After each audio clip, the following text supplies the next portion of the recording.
Good evening. Welcome back to another episode of Please Call Me Crazy, brought to you by Free People Radio and powered by our favorite sponsor, TireGet.com. That's TireGet.com. You have to buy tires from somebody. You might as well buy them from us and help fund the movement, help support the movement. We believe in the freedom of movement, and that's exactly what the establishment wants to take from you now.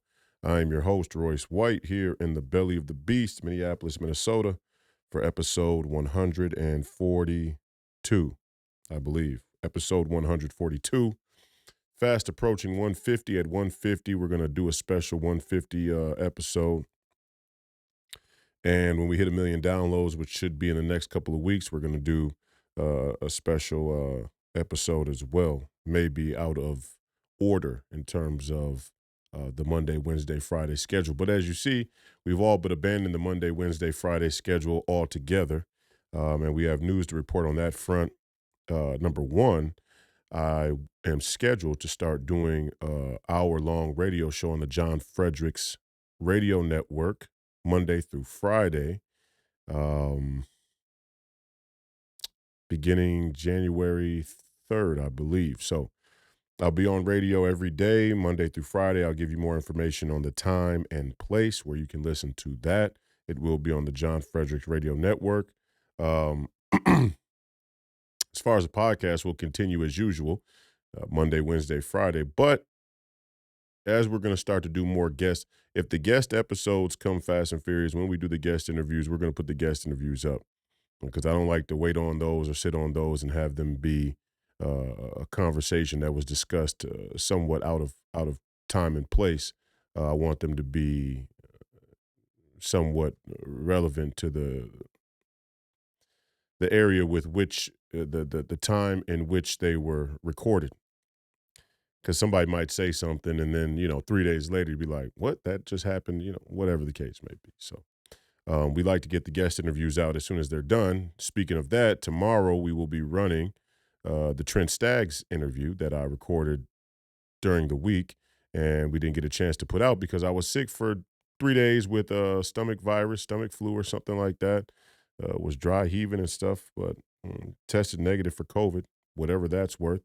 And yeah, and I'm back. I'm back, Cuck Slayers. So we're gonna get right into the shit today. I know it's Friday and you got a weekend ahead of you to enjoy. I wanted to get back in front of you guys this week, which is why we're not doing the guest episode today, but we're gonna save it for tomorrow. If you have time this weekend, check in. I think Trent Staggs is a great Senate candidate there in the state of Utah, going up against the Mitt Romney machine.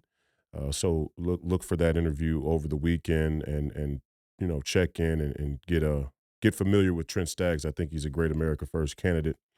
Um, what more? What other housekeeping? Oh, the Royce White Show. If you go to Royce White USA, youtube.com/at Royce White USA, you'll find my other YouTube channel, and that channel will be a place that's going to become very active over the next couple of months as we vie for the endorsement from the Republican Party in my Senate race.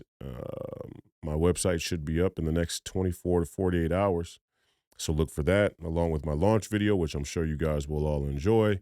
A lot of that content will be going up on the Royce White YouTube channel, Royce White USA YouTube channel, as well as the Royce White Show, which we'll be doing on Saturday nights at 7 p.m. tentatively. And also, we're going to upload. I think I have to talk to John and see if this is okay to do, because now, hey, I'm working at the radio station there for John, so it's by his rules. But hopefully, I'll be able to upload my daily radio show to the YouTube channel as well, just the audio, and you guys can watch that. In fact, I may even, since I'm going to be sitting here anyway, I may even record the radio show live and then post the radio show to the YouTube channel the next day. So you'll be able to hear what took place on the John Fredericks radio show the following day and catch up on that. Um, because why not? I mean, we don't want the people on YouTube or the people who only access it on YouTube or whatever the case may be to miss out on the radio content as well. So We have the ability to aggregate it all in one place for you to be able to listen to and watch. So we might as well do that. What other housekeeping? Still a little sluggish coming off of being sick, but yeah, a lot of stuff to come. The Royce White Show should be great once a week. We're gonna have call-ins. We're gonna have guests. We're gonna have the whole 9 yards on that show. So that should be fun as well. Um, we'll see how we integrate the radio show into the Royce White Show. Um, we may we may do some fun stuff with that. I don't know yet. But anyway, getting to the matter at hand today. I appreciate you guys all being back with me. Only 5 minutes into the housekeeping, so I hope that wasn't too long and too painful for you. We're in the heat of battle, fog of war right now. And to start this episode, I just want to remind people there are no more Democrats and Republicans. I'll say it again. There are no more Democrats and Republicans. There are only globalists and nationalists. There are people who believe in having a country. There are people who say they believe in having a country. And then there are people who believe in a borderless society. Very, very simple. If you don't have a border, you don't have a country. That's what makes Israel a country. That's what makes China a country. That's what makes Russia a country. That's what makes the European Union a number of countries. Any country is defined by its border and the competence of its government. It's just what it is. Now, you can say that not have that having a country, a legitimate country with borders, isn't significant or necessary, but then we kind of know who you are, and I think we should be very comfortable in identifying who these people are who say we don't need a country. Because if they don't want to have a country, if they don't want to have a legitimate country with borders, then what they're really effectively saying is they don't want you to have rights, because obviously your rights can't be bound without borders. There's nothing to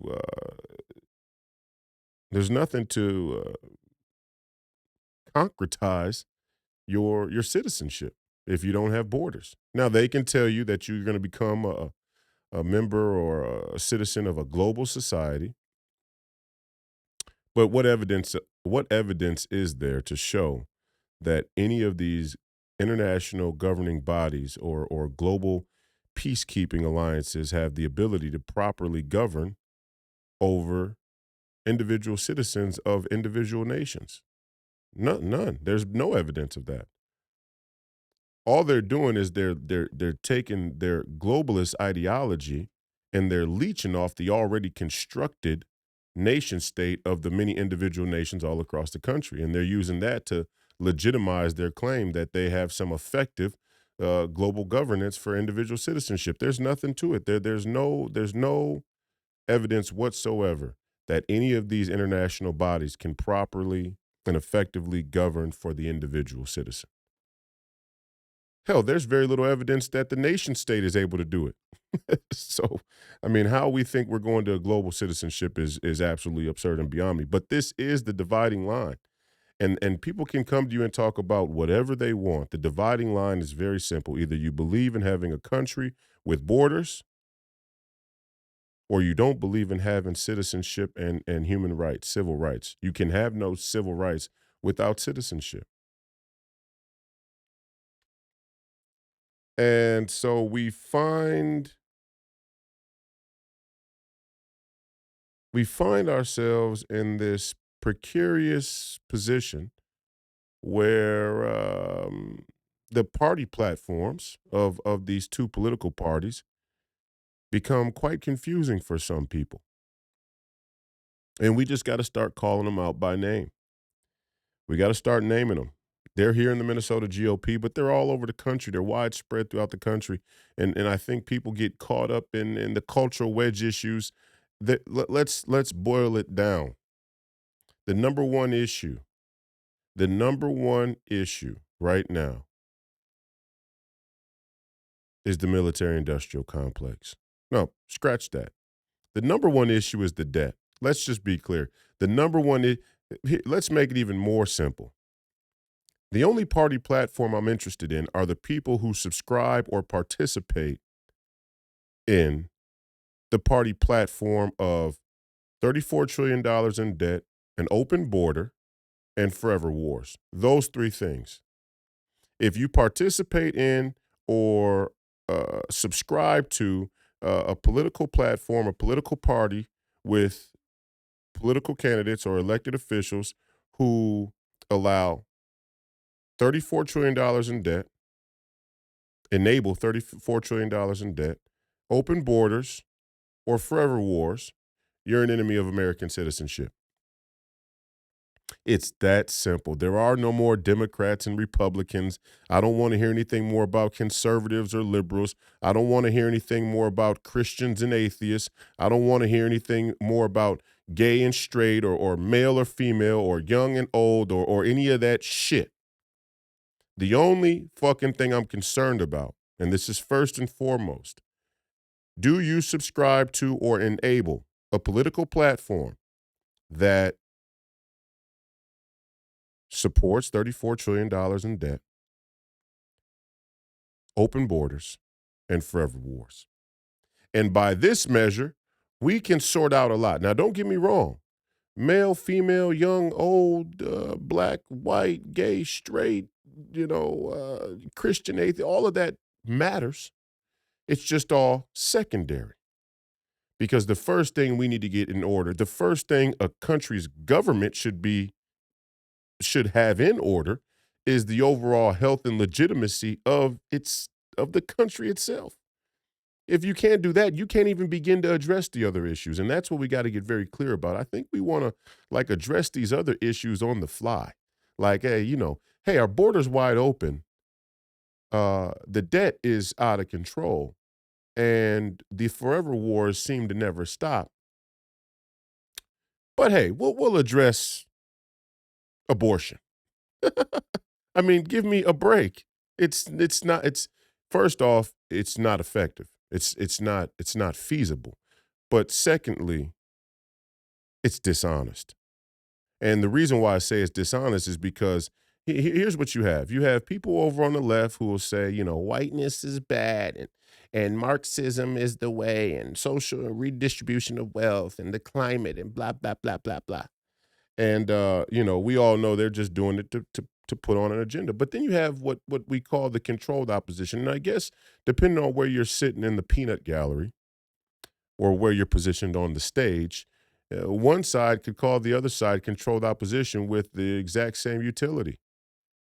But in this situation, because I'm an American citizen and an American patriot, and I'm interested in having a country with borders, because it gives my citizenship value and ultimately myself and my family and my future generations some resemblance of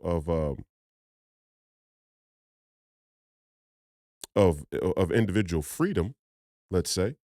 uh, I believe that the controlled opposition is on the conservative side, right? I'm on this side. I'm actual opposition to the globalist agenda, which could very, very well be described as the liberal world order. In fact, it is described that way. It's the post World War II democratic liberal order. It's not the post World War II democratic conservative constitutional republic, liberal order. It's the post World War II democratic liberal order. That is the new world order. And out of it, in our political culture, climate here in the country, we have the neoliberal and neocon world order. That's the framework. It's not a conspiracy theory. It's on paper. It's written down. This was the work of Henry Kissinger, the late Henry Kissinger, and Zbigniew Brzezinski. They were the architects. Okay. Because I'm on the conservative side, I see the conservative side as the controlled opposition. And what the controlled opposition wants to do is often get bogged down or distract people with the cultural wedge issues before dealing with the most pertinent problem: the debt, the borders, the forever wars. And really, the forever wars. I mean, when you really get down to it, I've said it before and I'll say it again. The biggest news over the last 30 days, the biggest news over the last 30 days is that the Department of Defense had its sixth audit. It failed its sixth audit, and over half of the inventory is missing. That is the biggest news of the last 30 days. It should be the biggest news all year. I mean, yeah, I know we got war breaking out there in Israel, and there's an ongoing war in the Ukraine, between them and Russia, which they've now lost. Russia's declared victory in the Ukraine. Okay, the Ukraine is all, the word is Ukrainian soldiers are turning themselves in, right? They're surrendering. We told you, we fucking told you, we told you that war isn't about pipe dreams or ideologies. Wars are fought between men and women, and between nations, between military capacity, and all of and your Nikki Haley's of the world said, had we given more money to the Ukraine. Nikki Haley in the last Republican presidential debate had the audacity to say and suggest yet again, had we given more money to the Ukraine early on, they would have been able to secure victory against the Russians. It is a lie. And to that effect, I, for the life of me, cannot possibly comprehend how anybody can look at Nikki Haley's demeanor and disposition up there on the stage and think that she's somebody who's trustworthy. I mean, you can just listen to her. You can watch her. You can listen to her. You can see her mannerisms and tell that there's not a trustworthy bone in her body. And for Doug Christie to get up there, who you also can't trust, anybody whose belt line looks like that, you cannot trust. Anybody who has that level of problem with impulse, you cannot trust. For him to get up there and try and defend Nikki Haley's integrity is the cuck society that I've been talking about. That's why I got the Cuck Slayer mug. I know this is a shameless plug here. I don't know if you can see this mug, but it's a mug that we're selling on the Free People Radio store, and it says Cuck Slayer. It's relevant to the conversation. It's not a shameless plug, but the reason why I call myself the Cuck Slayer is because why do we dance around it? Why do we act like this isn't the problem with the country? I digress. The point is, when you get a cuck up on stage with a neocon, they shill for a war that we've already lost. I mean, this is the reality. And we want to talk about abortion. And look, I'm not saying we don't need to talk about any of those issues as conservatives. What I'm saying is when the country's on fire, when your house is on fire, when you have an illness, when you have some type of ailment in the body, or you're having some medical emergency, whatever the case may be, whatever is going on, if there's an emergency or it's a crisis or there's a dire situation, you have to rank order things in priority. You have to do that. You have to prioritize.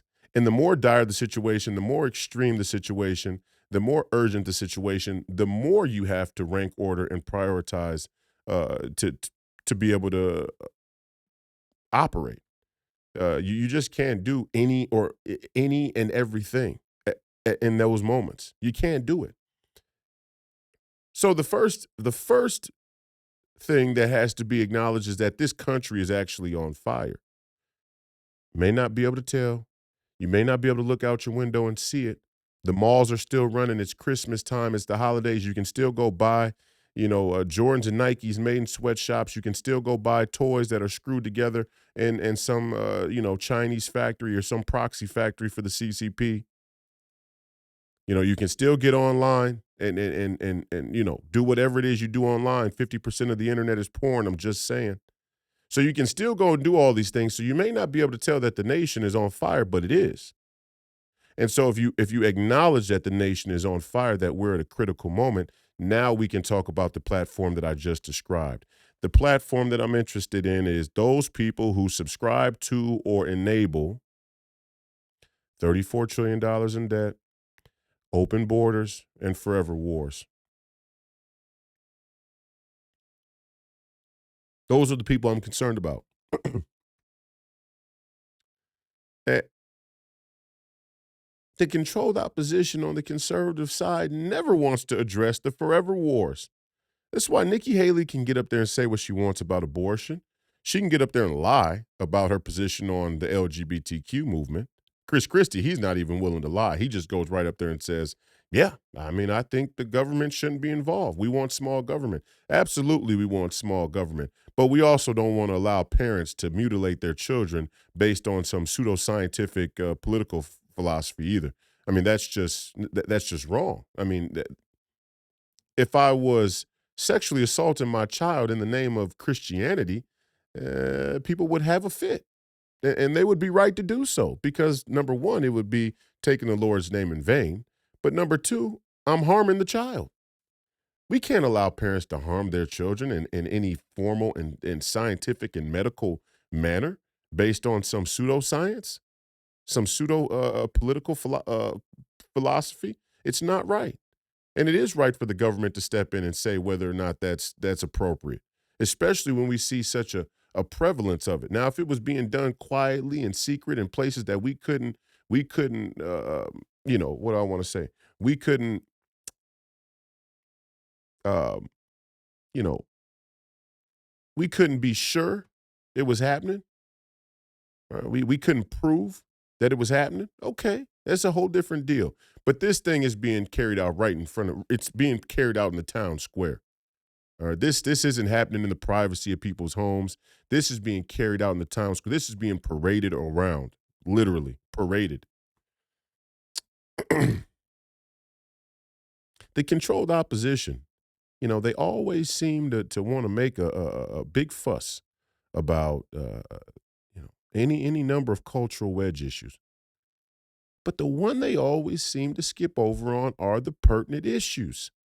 And see, even the border is kind of that middle issue. The border is kind of a an issue where you can talk about the border with the knowledge that you don't have the ability to really do anything about the border.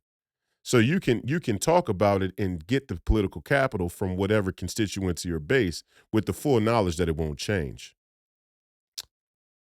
The two that really are the issue that the right seems to cave on all the time, the military and the debt. And that's the real issue. The left, their thing is all cultural. It's all identity politics. It's the LGBTQ. It's the Me Too and Times Up movement. It's the identity politics with blacks and Jews. It's the whole the climate. That's their thing over there. The thing on the right is very clear. It's the military and the debt and the police state. And at a level, it's all one thing. At a certain level, it's all one issue. It's the debt.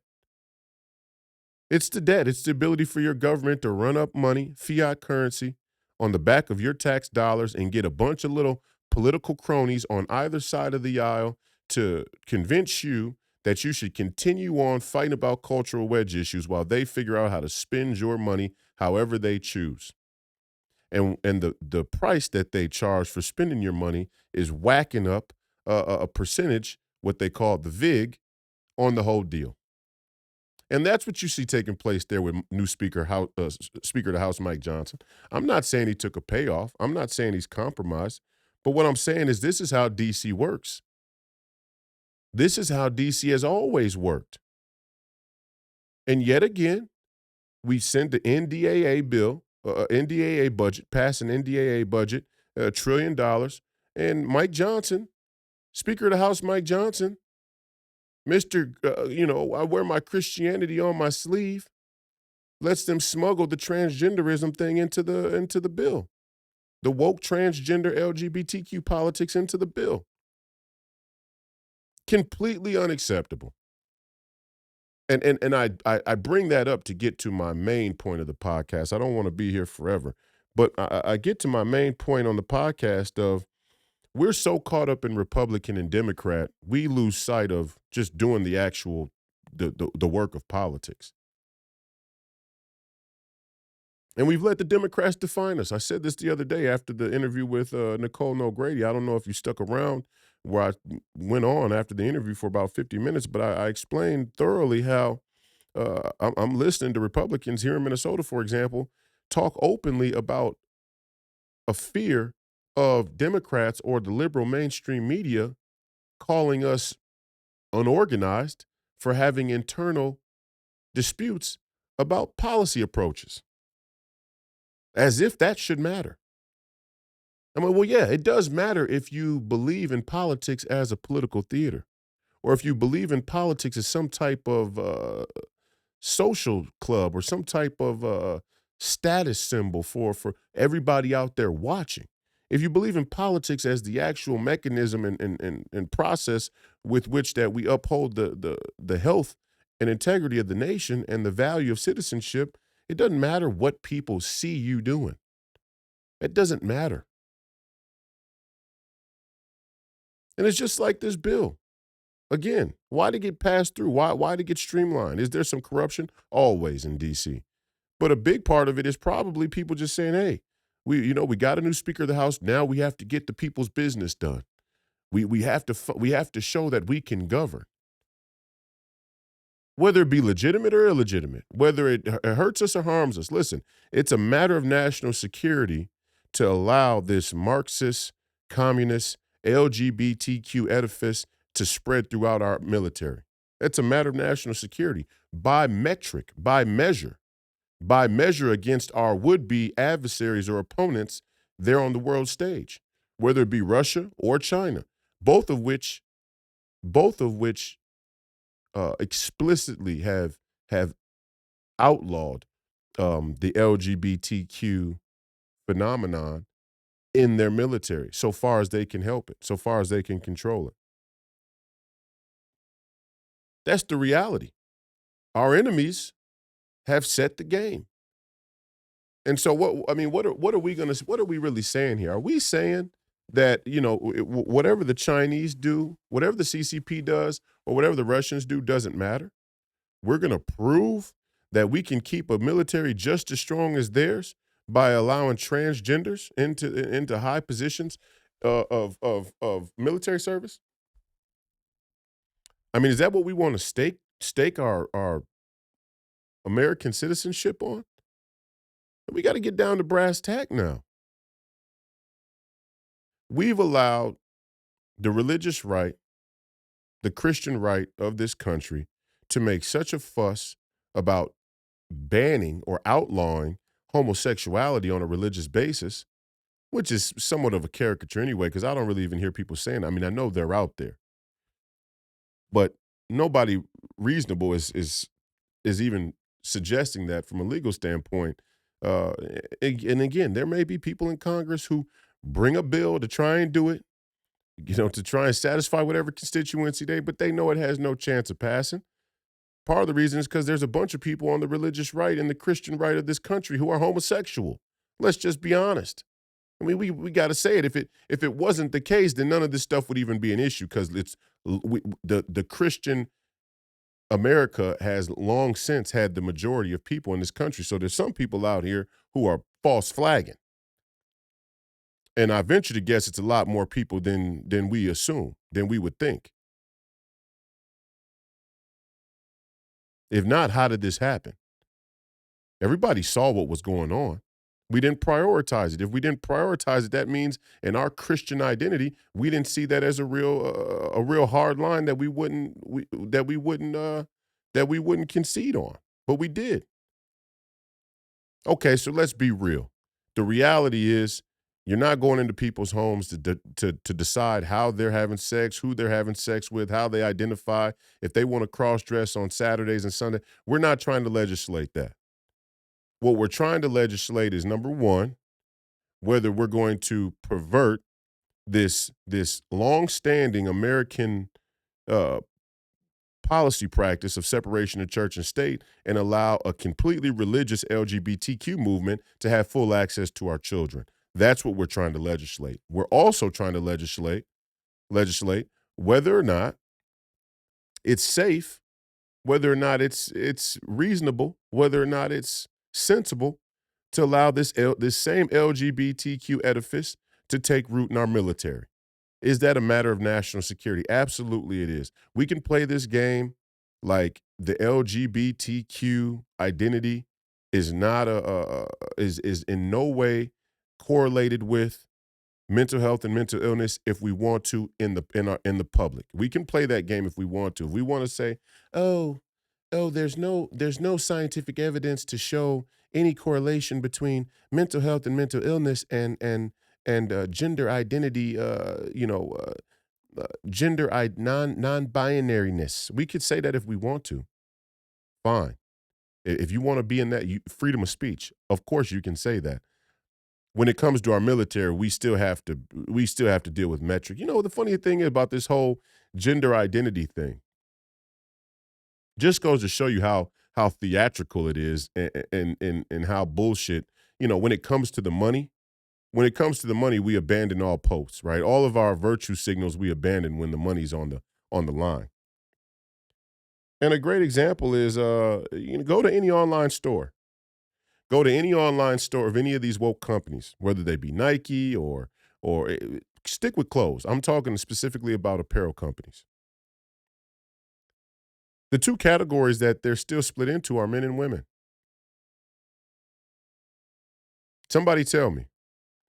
Somebody tell me with the amount of energy that's been spent on this woke, non-binary LGBTQ worldview in the corporate community, why all these major apparel companies that have uh, online stores still separate their clothing into two genders. Show me one that doesn't. Show me one that has another gender. Show me one that has a non-binary gender. Show me one that has a they, them, theirs category. Why? Why? Because the vast majority of people identify as men and women. The overwhelming majority of people identify as men and women. And the money reflects that. The sales reflect that. If not, if that wasn't the case, the Nikes of the world would be creating new pages and categories for their apparel company so fast your head would spin. But they're not, because the vast majority of people still identify as men and women. And the point I'm making is when it comes to the metrics, when it comes to things that are measurable, when it comes to things that are more concrete, like transactions, financial transactions between a consumer and a company, or let's say between the American taxpayer and the budgets that get passed there on the Senate or congressional floor. When it comes to those things, we have to deal with reality. We can leave the theater for the the local community stage. That's fine. You can concoct whatever thing up you want in your own little community. But when we deal with the federal budget, with the national budget about national security and national defense and our military, we have to deal with reality. We have to deal with reality. Just like when you go to the doctor. When you go to the doctor, they have to deal with reality. You can identify as a unicorn all you want, but trust and believe. If you're in the ICU and you need blood, they don't give a shit about your identity. They're going to take your blood type, and your blood type is going to be the type of blood that they go match and come to bring you the pints of blood you need to live, to keep functioning. If you got a penis or a vagina or XY chromosome, all of it, they can write down on even the woke hospitals, even the woke emergency rooms. They can play the game if they want to. They can write down on the paper whatever they want. But when you go unconscious, when you go under the knife, when you go into the operating room, trust me, the conversation that they're having there in the operating room between the doctors and the nurses and the surgeons, this is a man right here. Okay. The reason why they have testicles right here is because they're a man. Trust and believe that. Because when it's critical, when you're in an emergency, when you're in a dire situation, you don't spend time on that type of shit. There's a hierarchy of priority. House Speaker Mike Johnson, drop the fucking ball, kid. You dropped the ball. That's what it is. And now they want to tell you, and now people will say, well, Matt Gaetz is to blame. Right?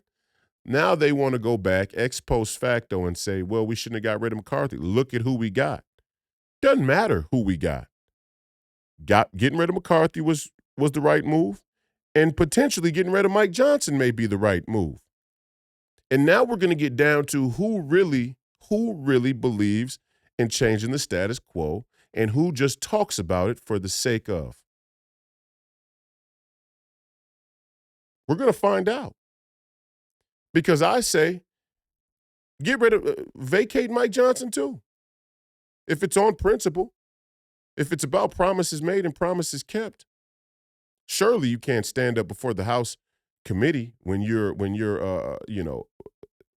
what do they call it? Not inaugurated, but when you accept the speakership and talk about your Christian values and having a country in this sort of America first approach, and the first thing you do, the first significant thing we do is to pass the NDAA bill, and I think that's what it is, the NDAA bill, and you let them smuggle the transgenderism into it. Completely unnecessary. Hierarchy of needs. Now, some people will say, well, the military needs their, need their funding, and so the hierarchy of needs is this first, and we'll pass on it. No. The hierarchy of needs is that the military and the people in our government need to have the balls to separate that which is not a priority from that which is. And if we don't do that, we will continue to see the degradation of our institutions. And it's not just the military, but there is a hierarchy. And the military and national security should be high up there, at least for the federal government, for the Senate and the Congress, for sure. There is a hierarchy of priority. There has to be, especially when you're in a crisis. And anybody who tells you that this country isn't in a crisis, we know who they are just right away. This is why Joe Biden's losing his ass. And this is why the Democrats are losing their ass. I was in an Uber just 2 days ago with a Somali man here in Minneapolis. And unsolicited, we talked about this case where Amy Klobuchar, of all people, just to show you how this shit works, a man was freed from prison after 20 years, exonerated, acquitted of murder, in which he was wrongfully convicted because of the practice of the prosecuting attorneys. And the head prosecutor of Hennepin County here in CD5 at that time, 20 years ago, was none other than Amy Klobuchar. Go figure. Go figure Amy Klobuchar as a prosecutor, as a district attorney and lead prosecutor in Hennepin County, was involved in malpractice, legal malfeasance, which resulted in a black man being thrown in prison for 20 years for a crime he didn't commit. Being convicted of a crime that he wasn't proven guilty of legitimately. Go figure. And all you black folks out there are going to vote for Amy Klobuchar. Who do you think Amy Klobuchar is? Amy Klobuchar is Joe Biden. These are the same people. These are the exact same people. And my point here is, you may say, oh, well, you're jumping all around. No, I'm not jumping around. The point I'm making is that the national security budget, the military should be high up on the priority list when you're at a country that's on fire.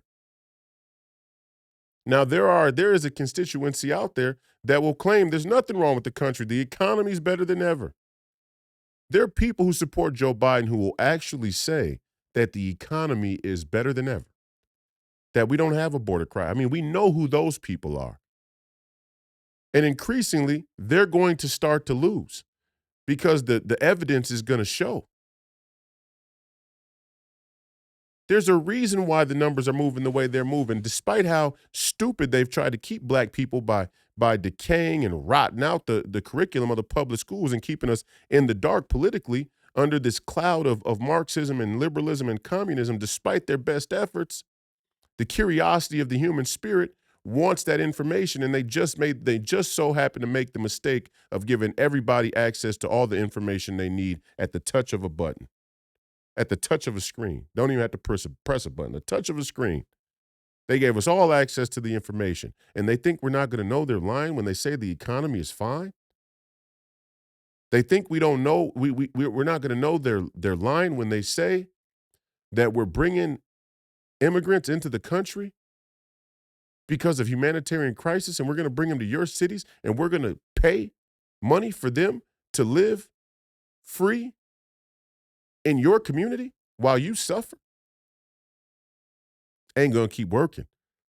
That's why we're moving. And in fact, what the controlled opposition is doing, this is what I keep telling you all. This is what I keep trying to tell you. The winds are at our back.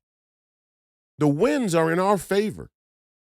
If you start from a place where the real enemy are those who support, subscribe to, or enable $34 trillion in debt, open border, forever war. If you start from there, it becomes very clear who's on whose side, who's on what side. It becomes very, very clear. The winds are in our favor. The controlled opposition are the people who are going to try and stop the migration of the people who were brainwashed to the party that's trying to stand for having a country. And those are the people you got to watch. The Nick Fuenteses of the world. Oh, Nick Fuentes has a huge, huge following.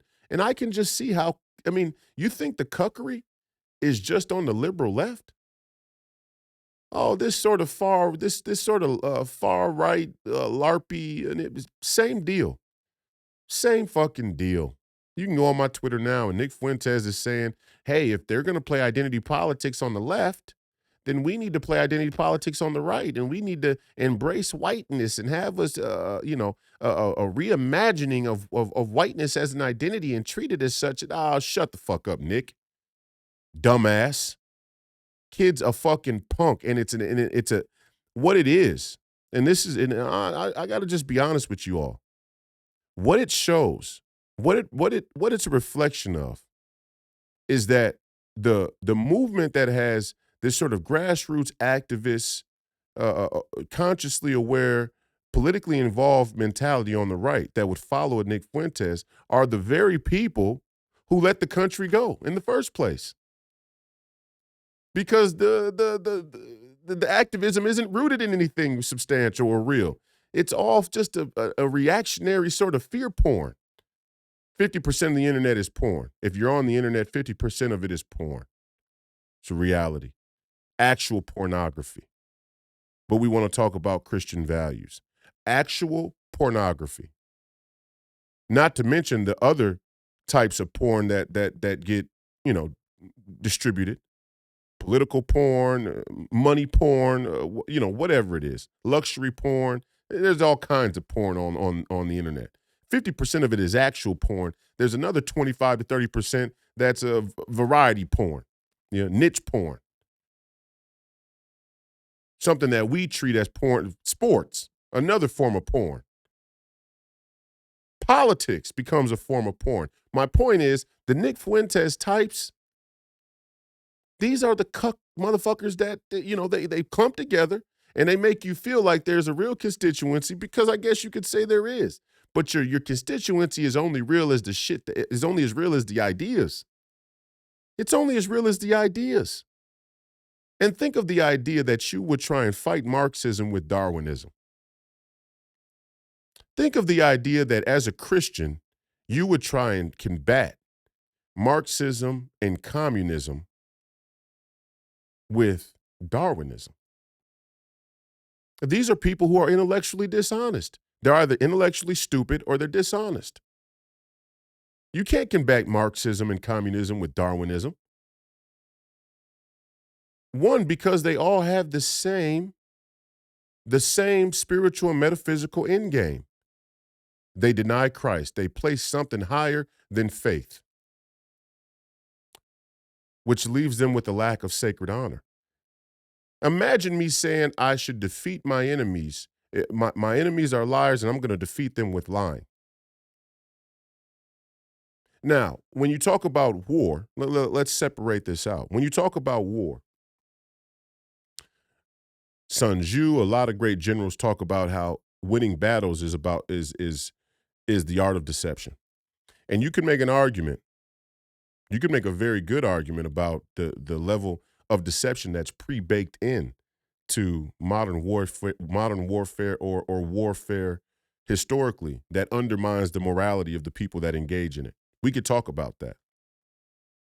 That takes you right up to the threshold of gauging morals and ethics. But it's necessary to consider given that we have such a warmongering culture around the world. But here's where it's not as confusing. When we're talking about in the arena of ideas, where people talk about things, where people are speaking about things, such as politics or culture or faith or what, when we're talking about the arena of ideas, of oratory and composition, like a Nick Fuentes, who talks online about these things, there is no excuse. There is no excuse to have a lie to defeat the liars mentality. And part of the reason is you may in fact have to sacrifice a part of yourself spiritually and do something you may otherwise not want to do or regret, such as being deceptive in your engagement with the enemy on an all-out war. I may have to make you think I'm going to be there when I'm really going to be here in an all-out war. That may be necessary to save your life. I may have to do that in a one-on-one gunfight with an enemy, with somebody invade my home, or I may have to devolve to the most primal tactics in order to save my own life or my family's life. So when I'm in the arena of ideas, if I succumb to that level of dishonesty or deception, I've damned myself. There is nobody with any intellectual gravitas who would suggest that you could defeat Marxism and communism with Darwinism. So for the Nick Fuentes types who say we should just come together in whiteness, number one, it's not effective. If that was effective, it would have already happened. Number two, it's dishonest. And the second one is the more important one, but let's just talk about it on face value. There's no effectiveness to it. There is no effectiveness to the idea that there is a white race that needs to come together and revolt. Why? In what world? In what world? The reason why it doesn't work is because Europe has never been a single and solitary racial, ethno-national, or racial uh, populace. It never has been. It still isn't today. It's just not. And his claim, and I'll circle back to why I'm talking about this, but his claim is that black people or the identity politics Marxists have created a viable, effective racial identity and culture and political climate. But that's not true. They've created a loud perception of racial and identity politics, but who has it benefited? Who has it benefited? Have the Marxist identity politics on the left actually benefited black people? Have they actually benefited the minority? No. They've actually screwed up the minorities' everyday life, quality of life, standard of living, value of their citizenship. They've actually undermined it in their name while claiming to be doing it in support of or in, in the advancement of. But it hasn't done that. So in what world would creating the same thing on the other side be beneficial? What kind of logic is that? I mean, it becomes so clear that these people are either psychotic, functionally psychotic, um, in on it, controlled opposition, or just plain stupid. And then you got everybody who's afraid to say it. Like, because Nick Fuentes has a big audience, you can't just call the shit for what it is, because what, his audience wouldn't. I don't give a fuck if you like Nick Fuentes. If you follow fucking dummies, you're a dummy. That's just it. Dumb ideas are dumb ideas. I don't care how you look. Stupid is stupid. Stupid is universal. Marxist identity politics are universally stupid. So any rebound counter initiative of identity politics is equally fucking stupid. But it just goes to show how easy it is to rope some constituency of people in on the opposite side of whatever has momentum. It goes to show. It's like, the conservative movement, we don't want to be that guy cruising the bar looking for girls who just broke up with their boyfriend and they're emotionally what do you want to say? They're all emotionally vulnerable. We don't want to be that rebound guy. I mean, yeah, I know a lot of guys are happy to be that. We'll fulfill that. It's all, it'll do. But we don't want to be that guy, and we don't need to be that guy. We're actually offering something better than they are. I don't need to be the rebound guy. I'm better than the guy. But see, you have to have an alpha sort of confidence in yourself to operate that way, to view things that way. And Nick Fuentes doesn't have it. He's a cuck. He could talk that. He could talk that fucking neo-Nazi shit all he wants to. He's a cuck. And part of the Nazi movement in general was a cuck kind of movement.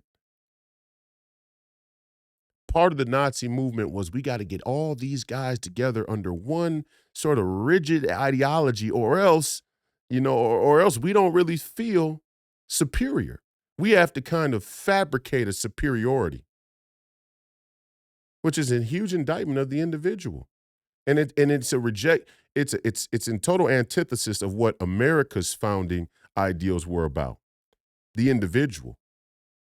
That the strength of the nation comes through the individual, not through the collective. Not through the collective of black or white or anything else.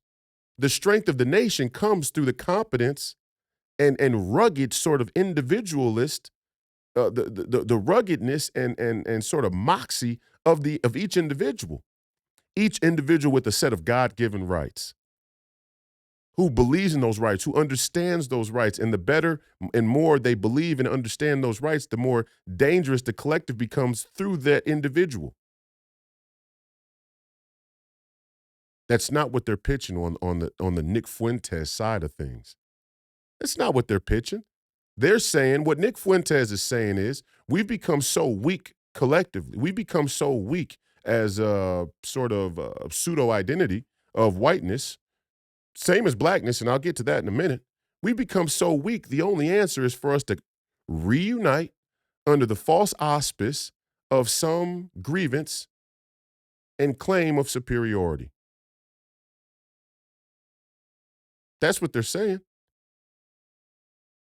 Because honestly, I mean, I don't know why white people have allowed themselves to be othered anyway. I don't like it. As a black man, I don't find that to be beneficial to me. To watch white women take white men and make them lick the boots of black men out there on the street as some type of humiliation ritual, or to me, it just looks like you can't control your bitches. I'm just going to be honest. And you may not like that. That may make me unelectable. Fine. Fine. But that's the reality. The reality of the situation is this movement is the edifice of liberal white women. It ain't got nothing really to do with black men or black people or minorities. Minorities didn't convince white women to lead the charge of Marxism in the universities, or Marxism in the elementary schools or the grade schools or the high schools. It wasn't black folks who convinced them to do that. It was white beta male cucks who actually understood the political implications of Marxism and communism at an academic level, who trained white liberal women in it and convinced them they were the top of the identity politics grievance pyramid, who then went and co-opted other minority groups to get in on the train. This is y'all's thing. This is y'all's shit, to be quite honest. This is y'all's shit. Tell me I'm lying. Y'all stop me when I stop telling the truth. This is y'all's shit. This is y'all's problem.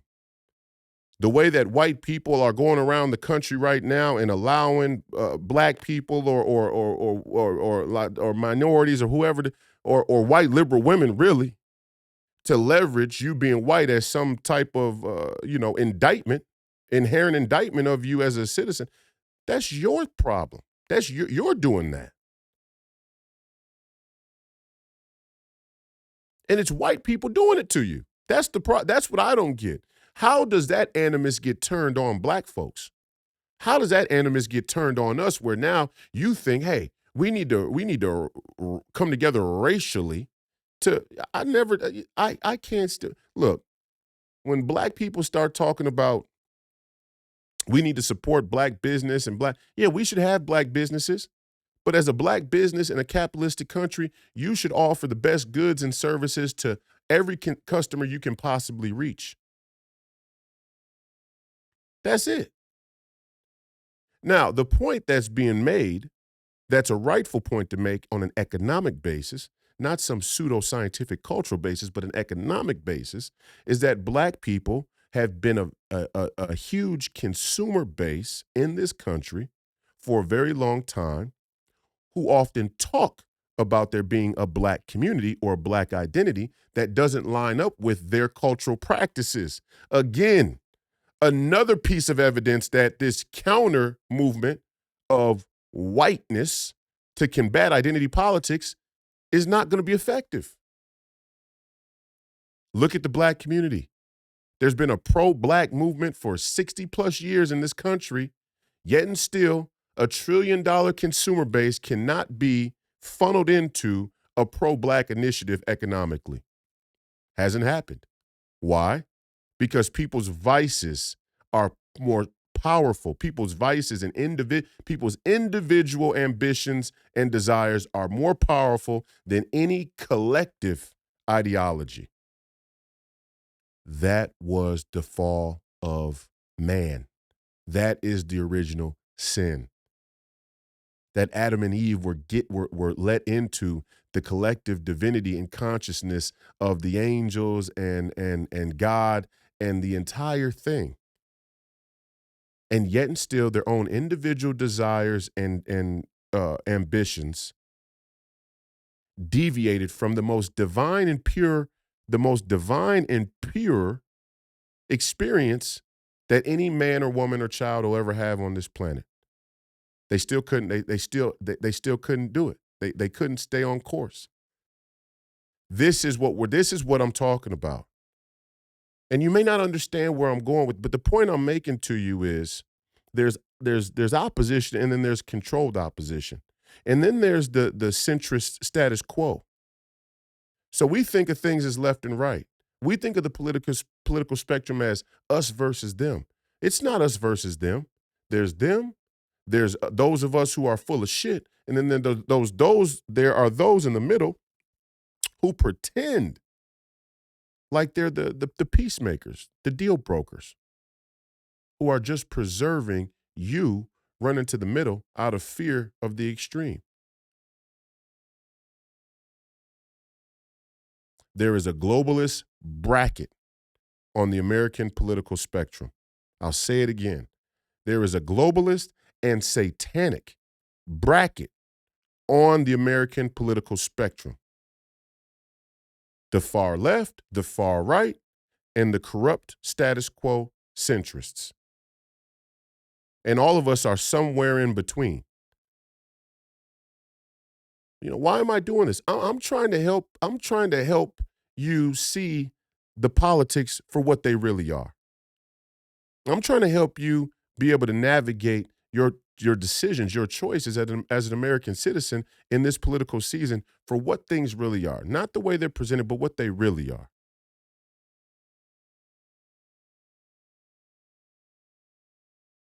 oh, Republicans shouldn't fight. No, yes, we do need to fight. And we need to fight furious and often.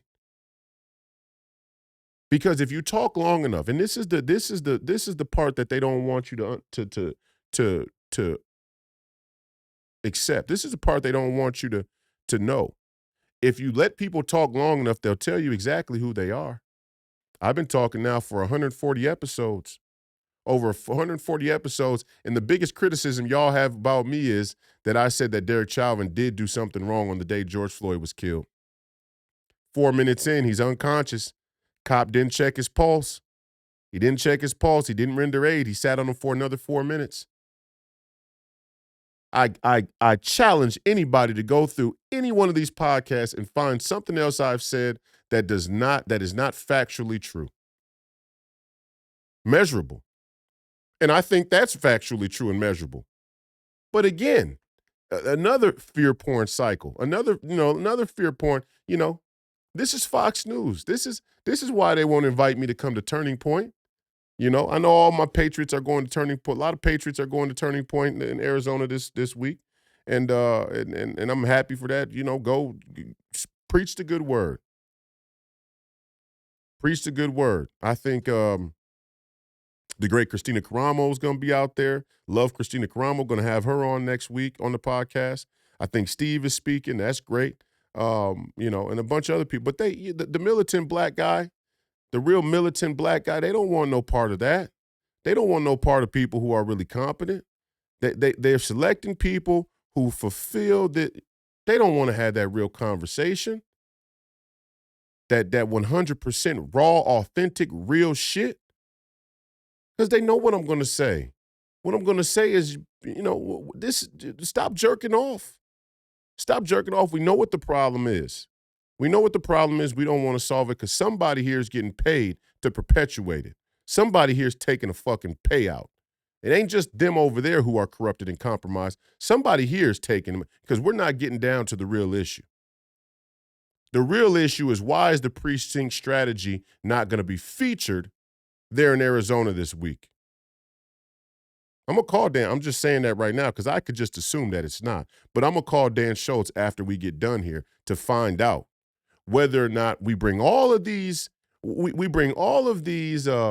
influencers in from all around the world of the conservative movement, and they would leave without the directive of how to actually take the Republican Party instead of continuing to complain about it. They would leave without the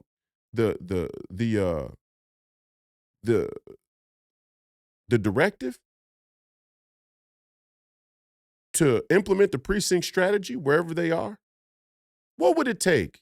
What would it take for all of these political and conservative commentators and pundits to spend one post a day bringing people and driving people to the precinct strategy? What would it take? Why isn't it happening? Tell me. Honestly, feel free. Drop it in the comments. Why has the precinct strategy not been prioritized with the nation going up in flames? There's nothing wrong with it. I just saw it myself. I saw it myself in person, so I know that the strategy will work. I saw it in person at the State Central Committee here in Minnesota. I saw it in person. I saw a room controlled by Rhino Republican establishment that took certain motions and things to a vote there on the floor, a voice vote, and the split was probably 60-40, 55-45. Like 130 votes to 100. 30 people. That's the gap. That's how small the margin of control is from the Republican establishment in a place like Minnesota. 30 people. 30 individuals. But we're going to go to Arizona and have this huge turning point conversation about all the issues that we already know. And everybody will jerk off and we'll have fun. We'll drink cocktails. But I wouldn't even want to go. That's what I'm trying to say. And maybe they didn't invite me because they know I wouldn't want to go. But that's not the point. The point is we know what the problem is. We know who the enemy is. We know what we have to do. The question is, will we do it? We know what needs to be done now. We know exactly what needs to be done now. There need to be protests. There need to be There need to be sit-ins. 90 days. Uh, uh. There need to be 90-day sit-ins from patriots all across the country. Start at the Federal Reserve. Start at the Federal Reserve. There need to be 90, 120 revolving, participating, voluntary sit-ins.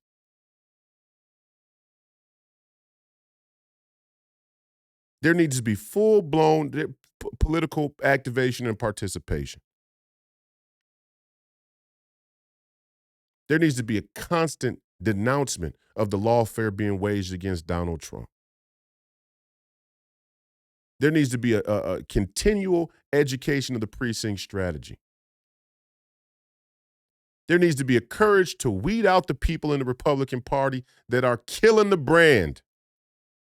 The problem with the brand of the Republican Party and the conservative movement is nobody's conscious of the brand. Nobody, Steve Bannon's the only one. Steve Bannon's the only one of the only ones who's prioritized the black working class and Hispanic working class male vote. And look at the dividends it's paying. The dividends it's paying is Axios and CNN are in a panic so bad, they're going to actually make mistakes here now. Out of desperation, they're going to make mistakes.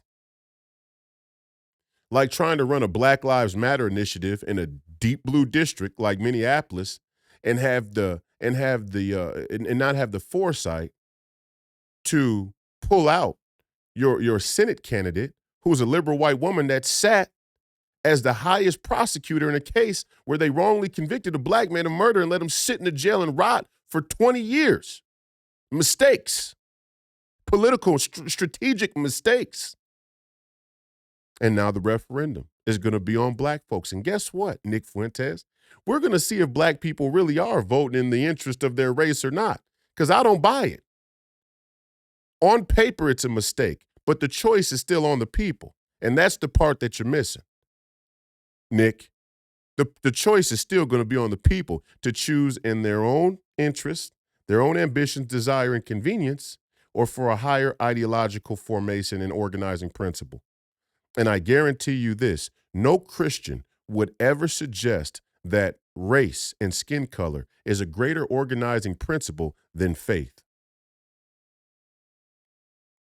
So while we know that the communists and the Marxists have an anti-God, anti-human, anti-holy, anti-religious worldview, there are some over here that claim to be Christians as well that don't resemble Christians at all. There is nothing Christian about placing skin and race as a higher organizing principle than faith. And this is the great one.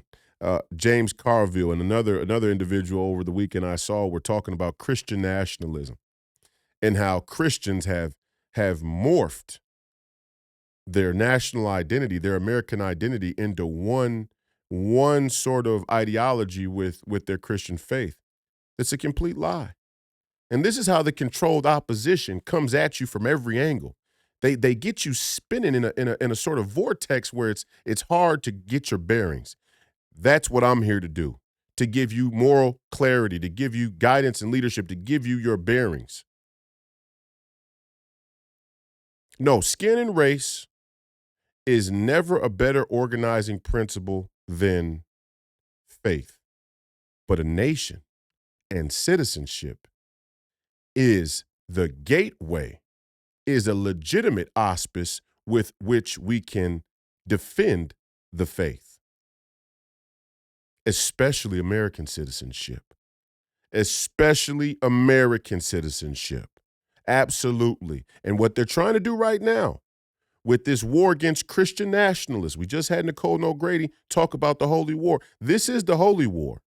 What they're trying to do right now is combine Christian nationalism with the Nick Fuentes types and say it's all one movement. And if we allow it to be one movement, then we'll be playing right into their hands.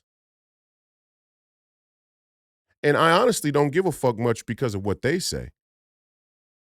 But I know there's a bunch of Republicans in between who are going to vote for Amy Klobuchar because they're afraid of the caricature of the left. So there's some merit to that. But the point is, when we don't have the courage to stand up and separate ourselves and stand on the truth, we get the government we deserve. We get the community we deserve. We get the life we deserve. And that's what this country's been. That's what your average American leader won't tell you. That's been the great pitfall and downfall of American leadership. They've been trained to tell you a little of what you want to hear, to get your reaction, to try and gauge what else you would like to hear, and tell you more of that. When great leaders, great coaches, great generals, great organizers of men don't tell people what they want to hear. They tell people what they need to hear. Because if you tell people what they want to hear just to stay in position of power, eventually they come to resent you anyway when you don't deliver. And you can't deliver if there isn't substance underneath the message of your leadership. It's impossible for you to deliver. It's impossible for you to deliver anything other than the superficial. And at some point, the superficial always runs out. And that's a cautionary tale for the conservative movement who may now get the football in this ongoing game from Democrats who have done just that. And if you do that, you deserve to fucking lose in 28. You deserve to lose in 32. You deserve to lose in 36. And every step in between, 30, 34, the midterm, you deserve to lose if you make the same fucking mistake they make by playing tit for tat.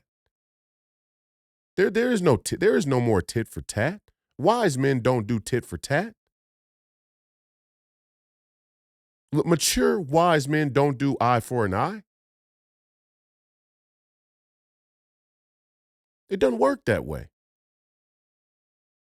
It doesn't work.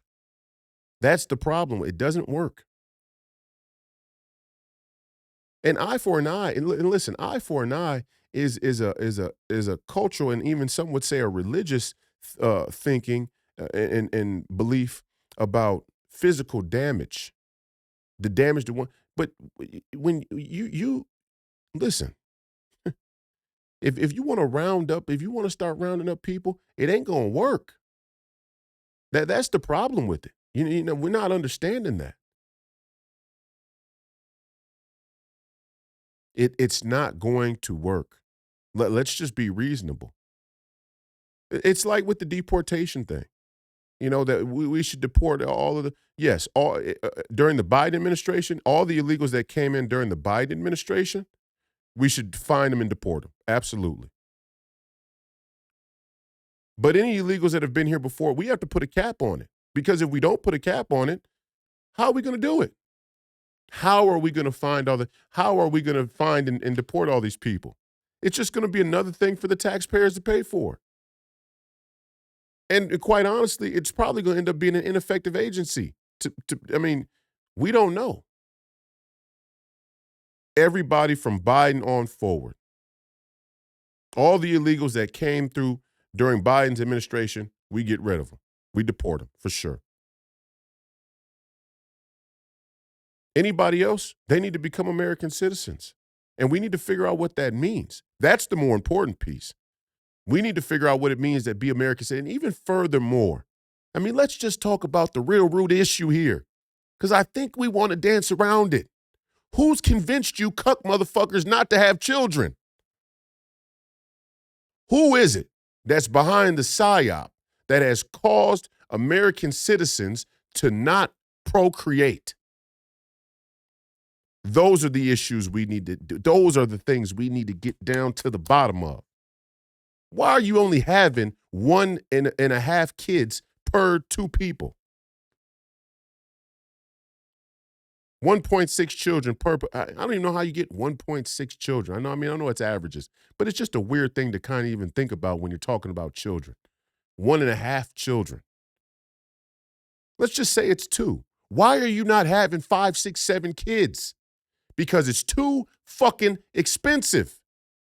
That's why. That's how the Federal Reserve is the place where the protest should start, because it's anti-human.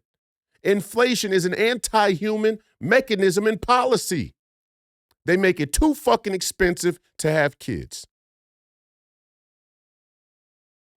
You want to talk about anti-human and anti-God at a policy level, at an institutional and at a system level? You want to talk about systemic anti-humanism?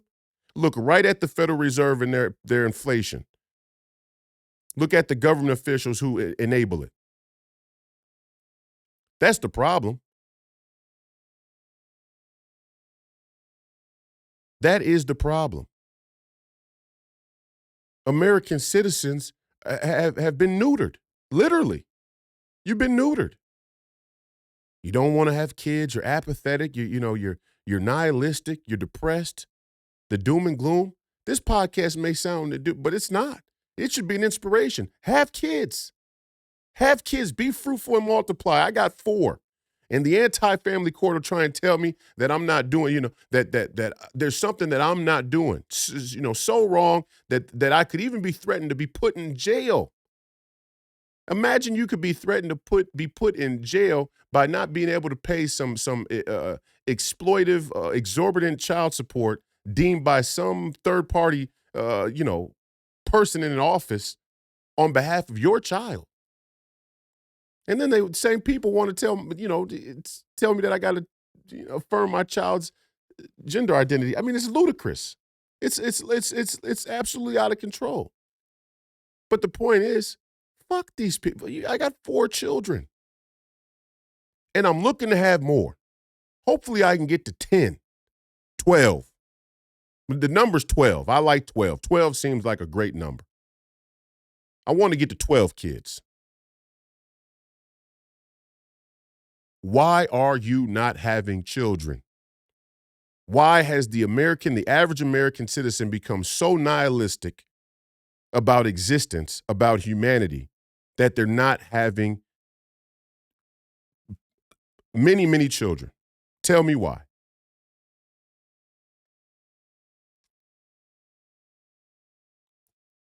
Too expensive. But a part of us just doesn't believe in ourselves anymore. And you think you're going to be able to change that by what? By anything that's less than spiritual and faith driven? Not going to happen.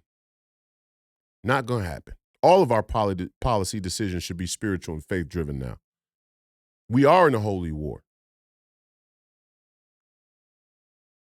And as soon as people step up there to the podium and participate in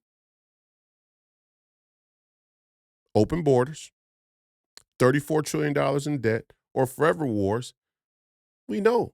We know they're just faking the funk.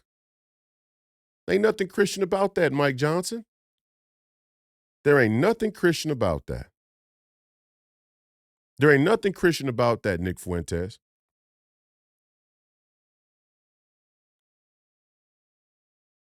Every time they get up on a stage and talk about the cultural wedge issues, but they refuse to tell you the strategies to implement to actually take back the Republican Party from the rhino establishment that are quite easy to do, mind you, like the precinct strategy. Every time they do that, that ain't Christian.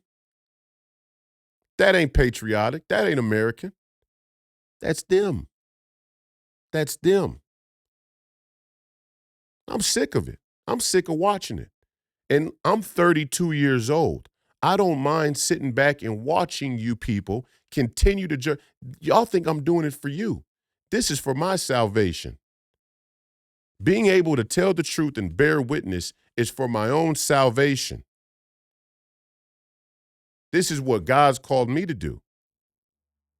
He didn't say, God ain't telling you if you do this, the people will listen. That ain't part of the calling. The part of the calling wasn't for Christ to walk that road, walk that journey, be crucified, and then man will get it. A cautionary tale, a warning to heed to all of you out there who feel, a sense of depression or a lack of encouragement about the journey you're on. To tell the truth, nobody promised you that it's gonna work. It ain't about it working. It's about the you doing. It's about the you doing. This has made me a better person. The work I'm doing, the voice that I found, the calling that I now service has made me a better person. I don't know if it's reaching you. I don't know if it's working on you or not. That's between you and you. That's between you and God. I don't know. I'm just here to bear witness and tell the truth.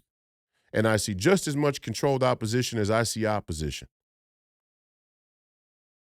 from all kinds of angles.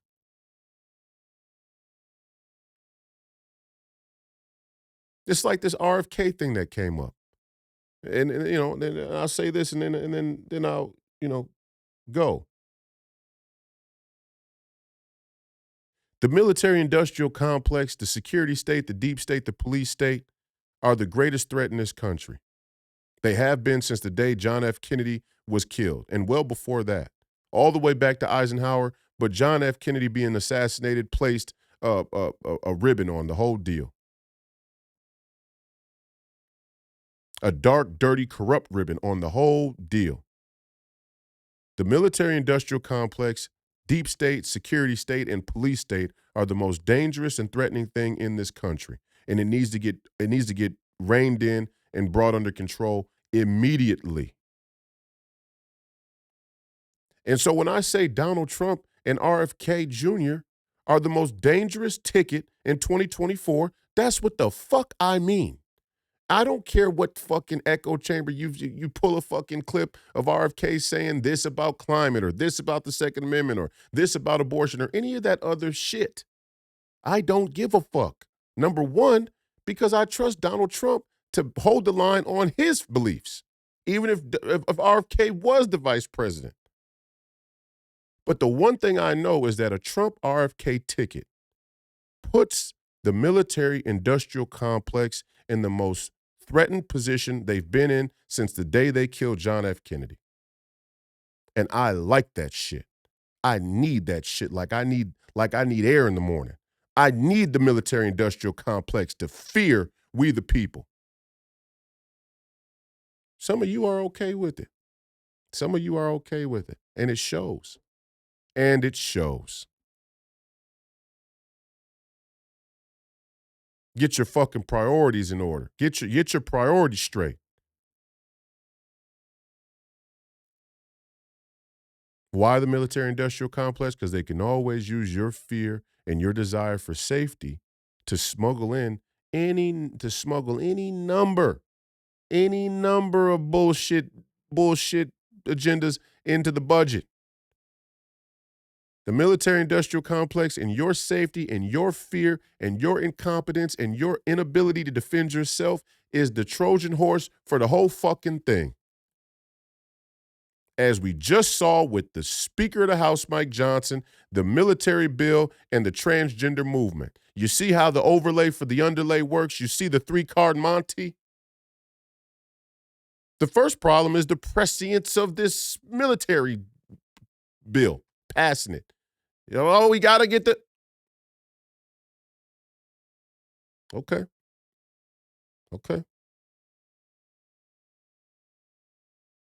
And look, you can say what you want about RFK. Here's one. Here's a crazy one. That the environment and climate change are the same. They're not the same.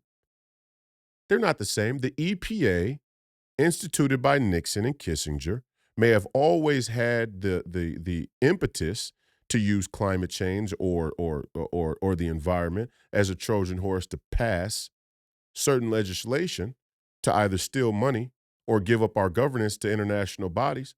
That may be the case, but it's not a bad thing to want to keep the environment clean.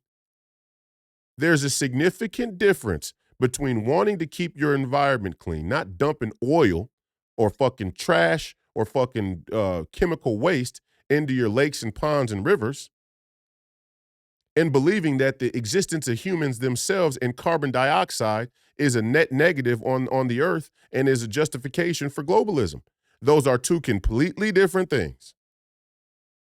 So if Robert F. Kennedy wants to keep the environment clean, more power to him. Global warming is a completely different thing. They may clump them together, but when they clump them together, you have the duty to pull them back apart so you can see the truth. And if you want to throw the baby out with the bathwater, you're doing exactly what Satan wants you to do. You may not see that as the strategic battle between you and your first pass enemy with the gun pointed at you. But Satan's not going to be the enemy with the gun pointed at you most time. He's going to be off to the side spectating. And he will calculate for your reaction just as much as anything else. The great enemy, the great deceiver will calculate for your distraction just as much as anything else. For your reaction. Your distraction too, but your reaction. The reaction is, hey, screw the environment because the leftists use climate change and global warming as a dog whistle for globalism. So screw the environment? Let's just litter and pollute the... What? How fucking dumb do you have to be? How fucking dumb and immature do you have to be? Grow the fuck up. Grow the fuck up, okay? We want to take care of the environment. We want to be good stewards of the planet. We don't want to allow leftists and progressives and scientific technocrats to tell us that our very existence is a harm to the planet. Those are two totally different things. So, RFK was, heavily involved in cleaning up the environment there in New York or in, where he was. Good. When I hear him talk about global warming now, I hear him say the same thing he says about the war in Russia and Ukraine. And I'm not shilling for RFK. That's not the point. The point is I can see where we're starting to create this nihilism where everybody who comes to step up to try and fight against the establishment, we pick one little thing out we don't like about them, and then we use that to disqualify them completely. We can never fight a war like that. I could find a flaw. I can find a fatal flaw in each individual person before we go to war. If I decide not to fight the war because each individual person doesn't meet my perfect criteria, then we'll lose. Now, the people who we've the Nikki Haley's, the Chris Christie's, I'll even throw Ron DeSantis in there, the Joe Bidens, the Gavin Newsoms, the Hakeem Jeffries of the world. These people don't have a few inconsistencies. These people don't have a few flaws or pitfalls in their worldview. The vast majority of their worldview is overwhelmingly on the wrong side of things. It's anti-human, it's anti-God, it's anti-American. That's not who RFK is. Don't fool yourself. And then I hear, let the political strategists talk. Let them tell you that as an independent, he's going to pull votes away from Donald Trump. He might pull votes away from Joe Biden. Or if he becomes the VP, then he doesn't pull any votes away as an independent. Ain't that right? For all you political strategists out there? Isn't the best position if as an independent candidate, Robert F. Kennedy is going to pull votes away from Donald Trump and help Joe Biden, wouldn't the safest place for him to be is VP? Doesn't that solve that issue? We're not even having those conversations. We're not even talking like adults anymore. But I'm the crazy one. Well, please call me crazy. This has been another episode of Please Call Me Crazy, brought to you by Free People Radio, powered by our favorite sponsor, TireGet.com. You have to buy tires from somebody Buy them from us, help fund the movement. That's tireget.com, tireget.com. We believe in the freedom of movement. That's exactly what the establishment wants to take from you now. I'm your host, Royce White, here in the belly of the beast, Minneapolis, Minnesota. We appreciate your viewership and listenership today and in the future. Um, have a great weekend. We'll be back next week. We look forward to the start of the Royce White daily, Monday through Friday radio show on the John Fredericks Network. We'll have more information for you on that soon. Visit the Royce White USA YouTube channel to get updates on the campaign, the Senate campaign, and also the radio show will be posted there daily. The daily radio show will be posted there with audio or maybe video. Haven't decided yet. If you haven't already, please subscribe to the Professor Penn podcast. He has an incredible podcast. He had an incredible couple podcasts this week that detailed some of the problems with the Republican Party from inside the party as a party officer, which he is, and the fight that we're in right now in Minnesota that we'll continue to be in all up until caucuses in February. And we're going to have more information coming to you about caucuses and how to get involved, because if nobody else wants to prioritize the precinct strategy, we're going to do it right here in Minnesota and make sure that when those motions come to a vote on the floor, that the interests of the American people and the worldview of America First policy is represented in those rooms. Politics is mostly done and carried out by the people who show up. And that's what you got to understand. That's what you have to know. If anything you walk away from today, understand that politics will be done and carried out by the people who show up. And you'd be surprised. You'd be very surprised, shocked to know how much policy has been done in this country simply from a lack of representation from American citizens. You'd be shocked to know how the party works, how the politics work, how the policies get written and instituted through the lack of representation from American citizens. You'd be shocked. And we're going to try and help uncover that, and we're going to try and help you be informed and empowered to go into your BPOU, to go into your Senate district, your congressional district, and demand that you be a part of the process. Demand that you get a voice in the process. Demand that you be able to represent your own interest in selecting candidates and policies for the party that represent the interest of all American citizens. We're going to try and help you with that. So subscribe to the Professor Penn podcast. Go to freepeopleradio.com. You can visit the store. The store is up and running. We see a lot of people buying stuff from the store. We appreciate it. We got a lot of fun items in there and more to come over the holidays. You can also go to freepeopleradio.store if you want to go straight to the store.